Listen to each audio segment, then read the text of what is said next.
তুমি হয়তো ভুলে যাওয়া সুর। পেশায় একজন চিকিৎসক হয়েও সঙ্গীতের প্রতি গভীর ভালোবাসা রয়েছে ডাক্তার রাফায়েল মুরসালিনের। সুযোগ পেলেই পেশাগত ব্যস্ততার মাঝেই সঙ্গীতের প্রতি মনোনিবেশ করেন তিনি। সঙ্গীতের প্রতি গভীর ভালোবাসায় রাফায়েল মুরসালিনকে ভিন্ন পেশা থেকেও সঙ্গীত চর্চায় অনুপ্রাণিত করেছে। এবার নিজেই সেই সৃজনশীলতাকে ধরে রেখে শ্রোতাদের জন্য নিয়ে এসেছেন নতুন গান ভুলে যাওয়া সুর।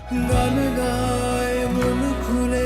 সম্প্রতি রাজধানীর ধানমন্ডি এলাকায় এক জমকালো অনুষ্ঠানের আয়োজন করে প্রকাশ করা হয় গানটি। অনুষ্ঠানে গানটির প্রকাশ উদযাপনের পাশাপাশি শিল্পী রাফায়েল মুরসালিনকে শুভকামনা জানাতে উপস্থিত হয়েছিলেন তার দীর্ঘদিনের সহকর্মী ও শুভাকাঙ্ক্ষীরা। দীর্ঘদিন পর গানে ফিরতে পেরে নিজের ভালো লাগার কথাও জানিয়েছেন এই সঙ্গীত শিল্পী। চেষ্টা করেছি, অনেকদিন মিউজিক থেকে বাইরে ছিলাম। ছোটবেলা থেকে শখ ছিল মিউজিশিয়ানই হওয়ার আসলে, বাট যেটা সমস্যা হয় আর কি, আমাদের বাংলাদেশের প্রেক্ষাপটে সবাই চিন্তা করে যে মিউজিক করলে হয়তো বেশি দূর আগানো যাবে না। তো সেই ভাবনা থেকে আর ডাক্তারি পথে অনেকদিন কাজ করলাম, বাট মনের যে একটা জায়গা থাকে যে না একসময় মিউজিশিয়ান হব, সেখান থেকেই আসলে ভুলে যাওয়া সুরের সূচনা। আর আমার পিছনে অনেক মানুষ অক্লান্ত পরিশ্রম করেছেন, না হলে আমি এই জায়গায় আজকে দাঁড়িয়ে থাকতাম।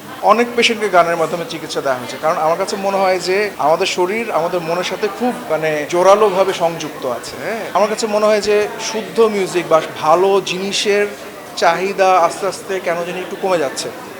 আমরা অনেক রিলস দেখছি, কিন্তু সেখানে আসলে ভালো রিলস কয়টা বা শুদ্ধ রিলস বা শুদ্ধ মিউজিকের কন্টেন্টগুলো আস্তে আস্তে কমে যাচ্ছে। এখন আমরা এআইয়ের দিকে ঝুঁকে যাচ্ছি। অনেক মিউজিক আসছে, কিন্তু সেটা আসলে কতটুকু মানসম্মত বা রুচিসম্মত সেটা নিয়ে একটা প্রশ্ন আছে।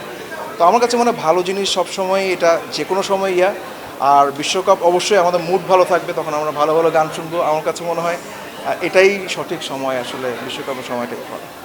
গানটির কথা, সুর ও সঙ্গীত আয়োজন করেছেন মেহেদি তামজিদ। গিটারে এমডি মহিউদ্দিন বিপুল, বেস গিটারে কাজী নাহিয়ান পারভেজ অয়ন এবং ড্রামসে ছিলেন রাসেল শিকদার। গানটির ভিডিওতে রাফায়েল মুরসালিনের সঙ্গে মডেল হিসেবে কাজ করেছেন জান্নাতুল ফেরদৌস লাবণ্য। মুক্তির পর থেকেই গানটি শ্রোতাদের প্রশংসার পাশাপাশি পাচ্ছে ইতিবাচক সাড়াও। ডাকলেই বৃষ্টি হয়ে ঝরি।